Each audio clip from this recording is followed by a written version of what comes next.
Hello, this is Greg Smalley with Pod 366, a Weird Movies podcast. And today we're joined by, as we often are, by Giles Edwards below me and Julio Maria Martino,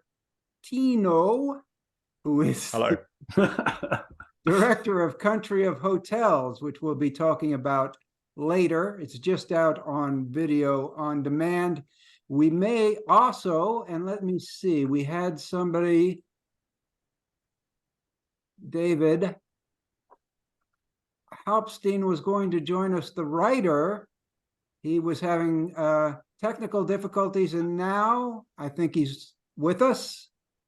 Here, my wife is helping me set this up. Sorry, we got frozen out. All right, so there's David. Yes. We're all here. L. Kimmelman is not David, but for the moment it is. You are the writer of Country of Hotels. Yes. Okay. We're going to start out by talking very quickly about some new releases. We don't have much to say about any of them, so we should be able to quickly get on to discussing Country of Hotels, and I'll let Giles take most of the lead there, but I did want to mention this. We just have a little still from it. Excuse me. This is a upcoming movie that was just bought at Cannes by who acquired it? It was Yellow Veil Pictures. Veil, yes, Yellow Veil, who does some really good stuff, and they've worked with Gaspar Noé, and their endorsement usually means it's going to be a pretty good, pretty weird movie. It's a movie called, again, The Becomers, from Zach Clark, and we don't know much about it other than that it's an genre-bending alien comedy. But what I liked about it were two quotes from the press release, one from the director who said, "It's the weirdest thing I've ever made." And I don't know his other movies, so I can't tell what that means, but Yellow Veil itself said that it was funny, weird, and sometimes gross. So it sounds like the kind of genre picture that we like to cover. The Becomers, hopefully it will be out in 2003 in festivals, so we might get to check that out later. If you guys have any thoughts on it, you can add them, or I will just move on to the next one. Yeah, from what I saw, there doesn't seem to be much more to be said at this point. Okay. Yeah, we don't have much information about that. And this one is something that I also want to mention, even though not many people will be able to see it, because it's a David Lynch, a complete retrospective, and it's only playing in Dallas, Texas. So it's a very limited audience. Right now, however, this program, this pretty much the same program was in Chicago, and I believe it's played somewhere else. So this little mini Lynch festival does occasionally sort of tour the country, and it's every one of his features, and they show all of the available shorts together on one night. And then there are a lot of other little extra movies and features that get thrown in there. There's a new documentary on the connections between Lynch and the Wizard of Oz, and that's in there. And they're also screening the Wizard of Oz. There are, in this version, there are some David Lynch-inspired musical acts that are taking the stage for certain nights. It started a couple days ago. It goes up until June 6th when they finish up with, or June 4th, excuse me, when they finish up with Inland Empire. And it's put on by Daniel Knox, who is a musician who is a big David Lynch fan, so big that he managed to organize this massive collection of shorts or of movies. And there are special guests also. Rebecca Del Rio, who was the singer in Mulholland Drive, is going to appear, and Balthazar Getty is also going to appear. So there's some guests. It's a really neat a thing that unfortunately not everybody can see, but if you get a chance, I would say it's something to see. If anybody has any comments, we'll take them. Otherwise, I'll move on to the next one. All right, a quiet bunch because there's not much to say. And again, this is something, this is a still from Werckmeister Harmonies, the Bellatar movie that has not been seen very often since its release in, what year was it released in? Did it? Oh, I have that right here. 2000. It failed to get a serious DVD release and has never been on Blu-ray until the near future, we hope. This is the restored version, restored by Janus Films, and it's going to be touring across the country in the United States this summer. It is one of our canonically weird movies. It's a very slow-paced movie with lots. It advertises that it has only 39 shots. I haven't counted them, but that's not very many shots. And there are some amazing tracking shots, including one of a sort of a mob where you start at ground level. There's a crane shot that goes up and shows you the masses of people gathered, and then it goes back down as they march forward. A lot of totalitarian imagery, very creepy. And the fact that it has been restored by Janus in particular suggests is usually a hint that it will be coming to the Criterion collection soon, which we would all be, I think, very excited by. Because the previous version was, it was by Facets, and they do good work, but it's not very elaborate and not the best image quality. So seeing this restored is great. Any comments?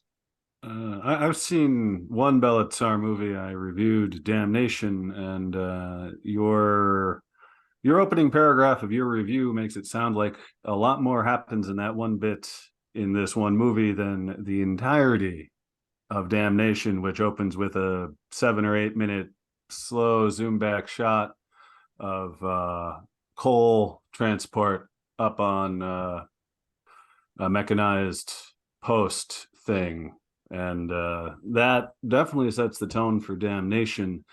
I'm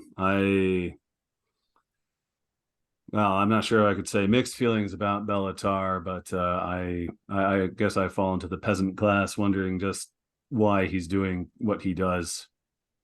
I have seen both, and let me tell you, Werckmeister Harmonies is miles ahead of Damnation. Although other people like Damnation, I'm with you on Damnation. I think Werckmeister Harmonies is much, much better film. The sort of the totalitarian edge it has to it really merges well with the slow pace and the bleak black and white cinematography, and gives you quite the feeling of dread. Oh, okay. Excellent. This one, a movie that a lot of people have seen, now out on 4K Ultra HD, which is a disc. I always like to ask people, do you have a machine that can play a 4K Ultra HD disc? Because most people don't at this point. I do. You do? Great. Right. Yeah. Although you're in a different region, so it might be, I don't know. Well, it's a rather dull area for me to expand on, but actually 4K is region free. It's Blu-ray that is region contained, and 4K I think they've given up, on containing it region to region. Oh, good for them, because that was very it's good. Yeah, that's an artifact of a previous distribution scheme that really isn't very. Anyway, this movie is not super weird, but Giles reviewed it, and I think is a fan, and it is a little, it's one of those.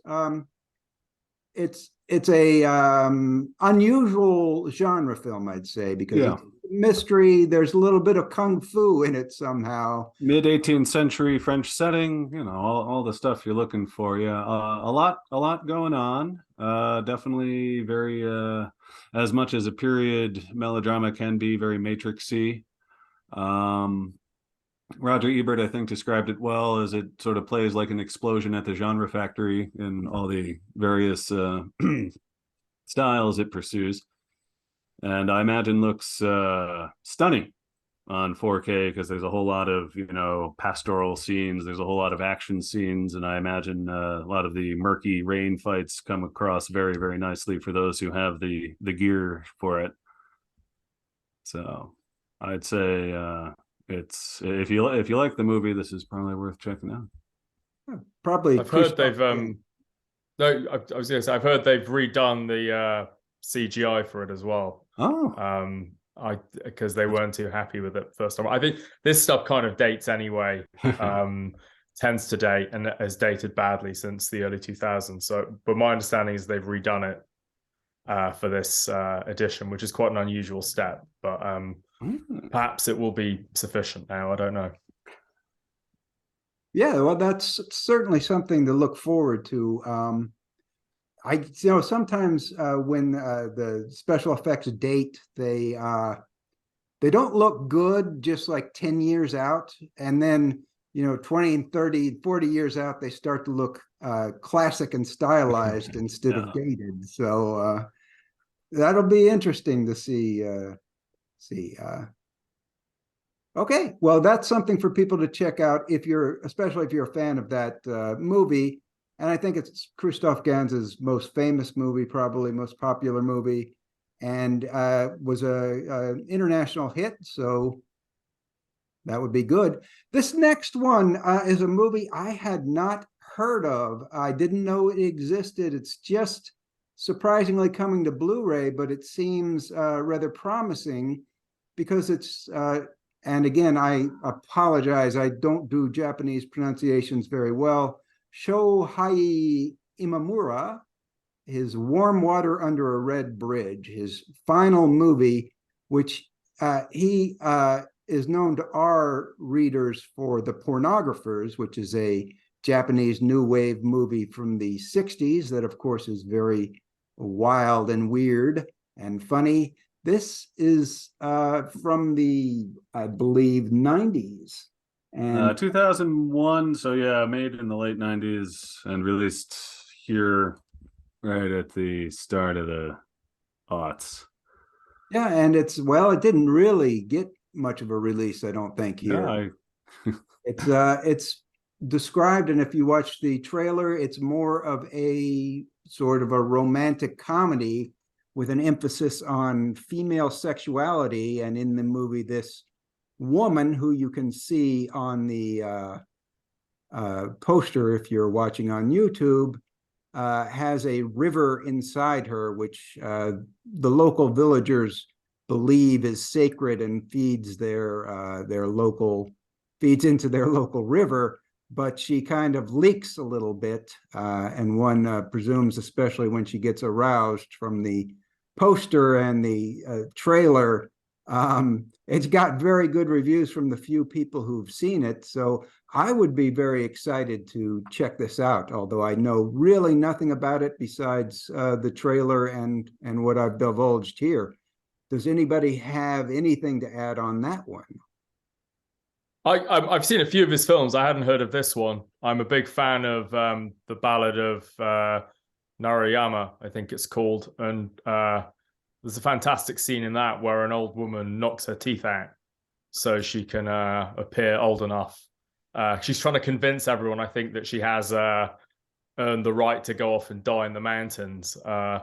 And she does this by knocking her two front teeth out. And if I remember, I think the actress actually did knock her two front teeth out for the role. Oh, that's method. Ooh. oh, Yeah. Stage has got nothing on her. No. And then Vengeance Is Mine is another very good film of his. And I've probably seen a couple of others. But yeah, I'm very interested to see this. Yeah, he's it was coming out. little under-acknowledged, Imamura. as a Japanese film master. But there are a lot of really good guys that came out of that Japanese new wave in the 60s, and there's a lot to explore there. The Japanese tend to be very prolific at making movies, so one director will often have a much larger catalog than directors in Europe or America would. So there's a lot to explore there, and I look forward to seeing this one myself.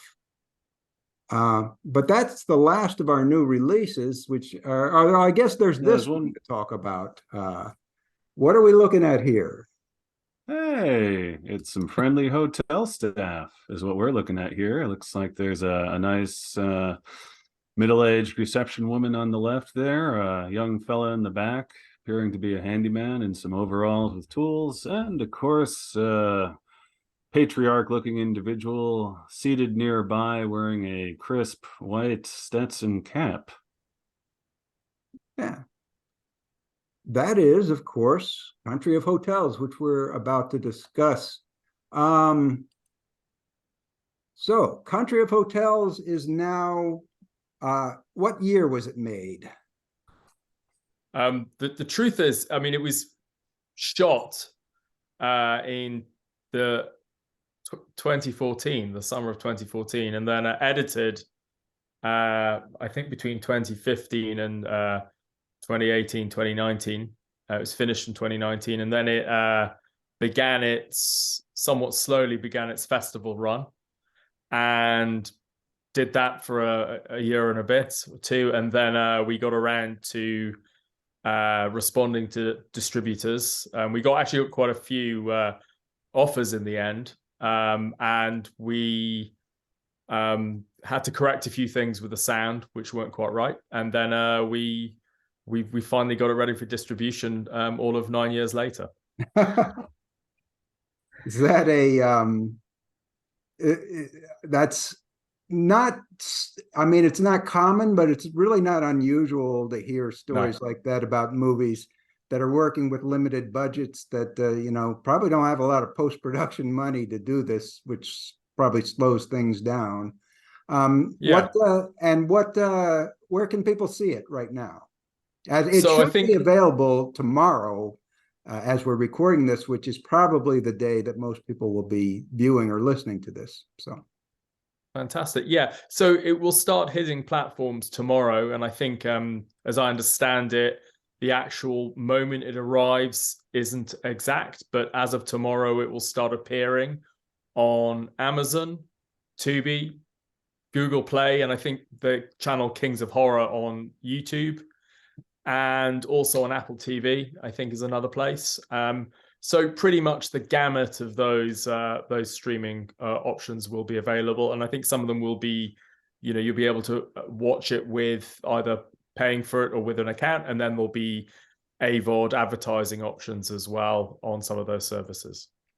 We were talking briefly about this distribution model. So are the options the same in Europe as they are here in the States, or do you have different options there?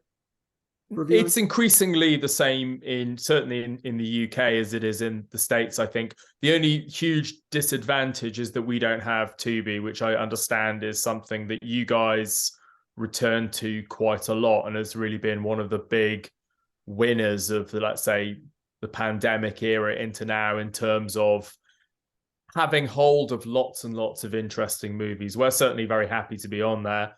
And I feel like just from what I've heard, and I've not actually used the service because I haven't got around to doing a VPN and I don't, I haven't sort of played with it in the States. But just from hearing what other people are up to, it sounds like a very good place to be. Yeah, it's that's interesting. I didn't realize that Tubi was not available overseas.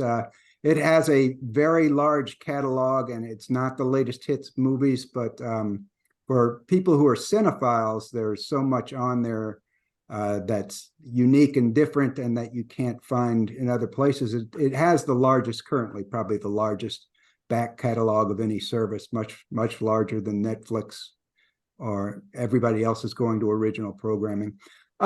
So Giles, you are the Country of Hotels expert. So I'm going to turn turn the questioning over to you. We did interview you guys several years ago when it was on the festival, so some of these questions might be repeats. Yeah, probably. However, I mean, it's probably a new audience, and it'll be a good refresher for people. And we won't remember, so it doesn't matter. Well, The yeah. answers may have changed. We Yeah, have about 20 I'll probably give different answers to the same question. Yeah, well, that shows you're still thinking. Yeah, it looks like we had our interview a little over 2 years ago, judging from the post date here. So I'll presume that that has faded in other people's memory as well. And dive right into get a little bit about you both, because neither of you really have a movie background. And indeed, David, shortly before you were able to join us, Julio mentioned that you haven't seen a film since 1980. It's not quite true, but pretty much, yeah. I'll mention briefly, you're both very busy with on-stage theater projects. So maybe if you could talk briefly about that and what prompted you to want to make a motion picture. You want to go, Julio, or should I take it? Yeah, I can speak a bit, and then you, David, you just chip in when you feel it.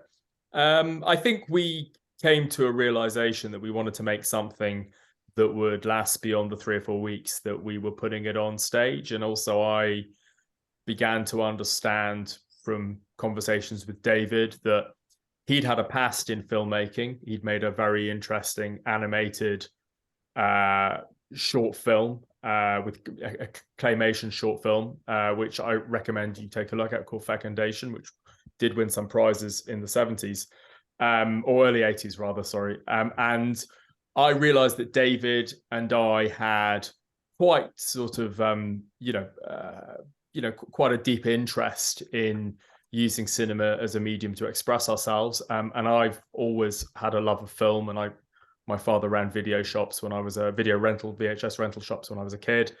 And David's imagination really, I think, has been heavily influenced by, many artists, such as, people like David Lynch and other writers and creators who've sort of entered into the cinematic medium and also into the art medium and stuff. And I felt that this was something that we could explore. And the more and more we talked about it and the more and more we got into it, I feel it's ultimately now one of the best realizations of our collaborative endeavors. It's a really, it speaks as much as one of the plays we've done, if not more in some cases. And because it's permanent, and because it's still alive, and because it's been on the festival circuit and now it's being released, for me, it's something that is continuing to sort of breathe and is still alive in ourselves and in the world. It's quite exciting to see as a result. So I don't really see myself as a theatre person any more than I see myself as a filmmaker now.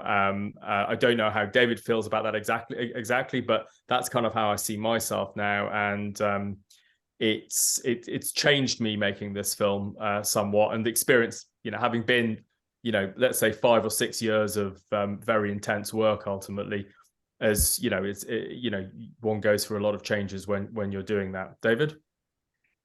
Well, everything Julio said, I would tend to agree with.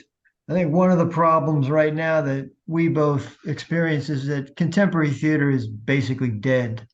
The plays that are being produced, they're pretty much Sunday sermons. You can't go to a theater without first getting an announcement that the performance is being done on Native American land. And if you're unhappy about that, then we won't do the show, kind of thing almost. And so there's really no avenue in contemporary theater for someone who thinks like David Lynch, which is, through a crack in reality into some other zone that hasn't really been explored that much.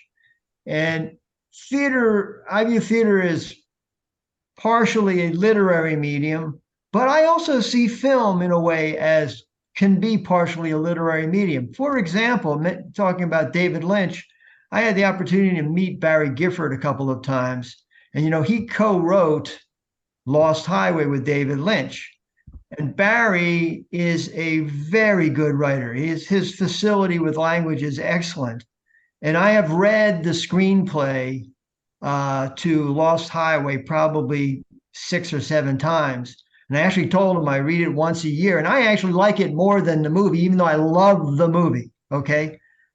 And the reason is because I can see, well, there's 2 reasons. One is all right, hold on. I asked Barry about his working process with David. And like any true collaborator, he said what I would say if asking me working with Julio, which is, I can't remember whose idea was what. Sometimes that's true, sometimes it's not true, but I say it anyway because that's the nature of collaboration. It's not about the individual, it's about the product that comes out of the collaboration. So I asked Barry, did you write the final draft of this? Because I'm convinced he did, because I don't think David, as brilliant as he is that interested in perfecting language. And he said, well, I don't remember who wrote what, but anyway. So for me, film, theater, I'm also doing some digital artwork. It's all the same, basically. It's where can I get done what I want to get done? So this vehicle, this crack in reality that I want to go into, you can't do in theater anymore unless you do it totally on your own, and then there's no way to find an audience. So it's really theater, this is an official announcement. Contemporary theater is dead. So the only way forward is film. And, Julio has since written a screenplay. I'm actually working on a new screenplay. The challenge is to find a way to do it that you can do on a budget that's reasonable, that you don't have to rely on a bunch of other people who want to tell you what to do. Which I'll circle back to Country of Hotels. How this came to be is Julio, he sent me a 5-minute clip from a movie, an old movie, and he said, well, take a look at this. It's not really typical of the rest of the movie, but this is something that you might like. And that sparked my interest in writing a scene, which then turned into an episode. And the episode, Julio said, let's shoot this episode, make a short movie. So, of course, my always wanting to think big, say, why do a short film when we can do a feature? And so I wrote a couple more episodes, and we took on way more than we probably should have, but it somehow came together after 9 years, but it still came together. And I'm quite proud of it. In any event, I just don't see the difference. To me, it's art is art, and I view what we did as an art piece, as an art house. I don't really go around saying that too much because people get freaked out when you mention art, but still, that's the motivation. Point well taken, David. I'll be sure to remember that, and yes, we will lament the death of theater in our own time. Now, this is very much a collaboration, breaking up director, screenwriter, somewhat artificial there. You guys obviously had your greater experience in one field or the other. Would you care to tell a little bit about the facility that this takes place in? Because it's Country of Hotels. It takes place not just in one hotel, but primarily in one room of that one hotel. And I believe it's 3 different guest experiences with the circumstances that affect this establishment. If we wanted to create a world in a single room with a few adjoining locations. So if you haven't watched the film, there's the hotel room, room 508. There's a corridor. There's a lobby. There's a world inside the television in the hotel room, which we go in and we go out of. So there are a number of different locations, but the main one is this single room 508. And we wanted to create a sense in this film, which runs 145 minutes, people coming into this room, people leaving it, although often they leave it in rather strange ways. They disappear, they go crazy, we presume they've exited. We don't actually see anyone leave of their own volition, really. But the room, as the film progresses, and what not everybody gets, but I'd say enough people get, is the room is some kind of entity, some kind of organism, which has kind of like a spiritual dimension. I don't mean spiritual as in ghost, although you could read it that way, but it appears to have a force about it, an oppressive force. And by the end of the film, hopefully you've come to some kind of understanding that the room is really the main character of the film, even though it's said not well. It actually, at one point, maybe it does say something, but it said nothing about itself, really. That's how I describe him, David. I really like to stay in hotels. In fact, when people invite me, if I'm in another city to stay with them, I'm going to stay in a hotel. And when I get into a hotel room, the first thing I do is look all around. I look for signs of previous occupants. I check every drawer and cabinet. I look under the bed. I look through the peephole. I walk down the hall. And I enjoy the sort of mystery and speculation as to what might have happened in this hotel room just the night before, and probably some pretty weird stuff did happen. And that kind of stimulated my imagination. And I think Julio was on the same page with this to make the movie. And, in the original screenplay, which was quite a bit longer and slower, I'm one of these people that sort of likes when nothing happens for 5 minutes in a movie. But, it was just the camera moving around the room and looking at the belongings of this person, and, there's a cigarette ashtray. A lot of people smoke in this movie, by the way, which I was very happy to see David Lynch smoking. I'm totally against smoking, but I really don't like being told it's bad for me. So, it was, it's the mood of the strangeness of not being, in a place that is your home. And I got the title for this movie from John Cale from the Velvet Underground. I heard him being interviewed, and he said, you go from city to city and you stay in all these hotels, and at a certain point, you're not even in a city, you're just in a country of hotels. And that's what sparked the whole thing.